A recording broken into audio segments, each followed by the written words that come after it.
我刚把深渊打完。那么在这个大版本，哪些角色进入了前10，哪些角色又退出了前10呢？在咱们以平均使用率为基准的榜单当中，枫丹版本下跌最多的是咱们可爱的买榜姐珊瑚宫星海，下降11位，跌出了前10。接着是6星火神班尼特，从第2名下降7位，变成第9。接着是纳西达和香菱，下跌了5位，分别从第1来到了第6，从第10来到了第15。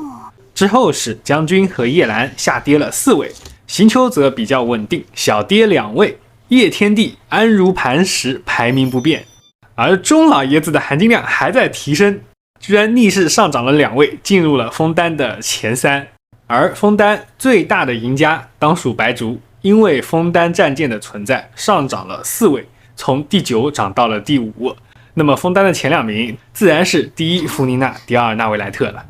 此时我们来留个互动，你觉得像纳维莱特这样一个机制上十分优越的角色，经过纳塔排名又会如何变化呢？各位预言家、股神，别说我没给你们发挥的机会啊！而枫丹其他一些角色的表现，除了仆人和艾梅莉安样本数量比较少，还处在高位，其他通通和老一辈的主 C 们打成一片，可以说是其乐融融。而在枫丹这个版本表现最意外的4星，要颁给小报记者夏洛蒂，不声不响，以平均11.06% 的使用率排在枫丹所有4星的首位，可以说是非常优秀。因为前面不是限定5星，就是一些披着4星外衣的6星角色，所以夏洛蒂在这个版本它确实是有版本红利的。但到了纳塔就不好说了。另外在这个版本，有些角色也迎来了自己的救赎，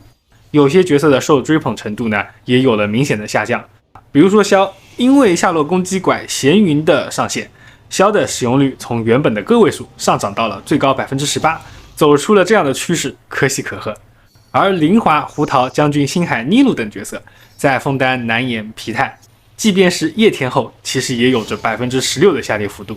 当然使用率这个东西主要体现了玩家的使用意愿，毕竟能躺着打，谁也不想跪着打。有了龙王这种内挂之后，自然这些老一辈角色的使用率就下降了。这也说明其实更多的玩家真的只是为了舒适度去抽卡，而不是喜欢打深渊。没原石谁打深渊呀，是不是？同时这种变化也告诉我们，强者恒强，常年在前10的角色，以普遍理性而论，是真正能提高游戏体验的，而能和永恒强者对抗的，也就只有 XP 了。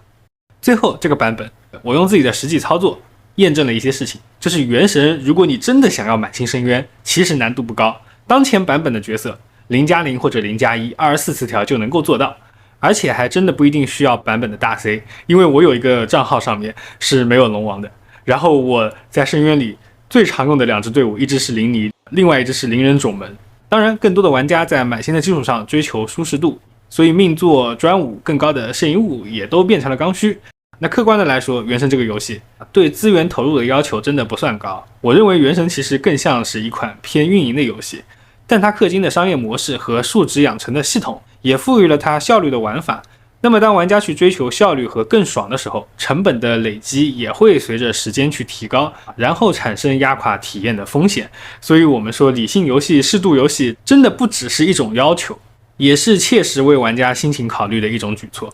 而说到强度党，有时候我既能理解又不能理解。一方面我理解玩家对于爽快的追求，因为我也有过这个阶段嘛。另一方面我也不理解强度玩家对于温水煮青蛙、对于角色强弱的那种敏感，就好像是自己给自己上了一个枷锁，然后玩得不开心。我一直觉得，如果玩家在追求强度的道路上玩得不开心，那就应该要审视一下自己的这个选择是否正确，是否掉入了商家和舆论设置的怪圈。这个其实我在刚开始做视频的时候就有说过一期，我一直觉得就是玩游戏所谓的这种自由感应该是玩家心境上的自由，而不是通过用角色的强度来让自己感受到自由。所以我觉得有时候玩游戏也是一种修心的过程。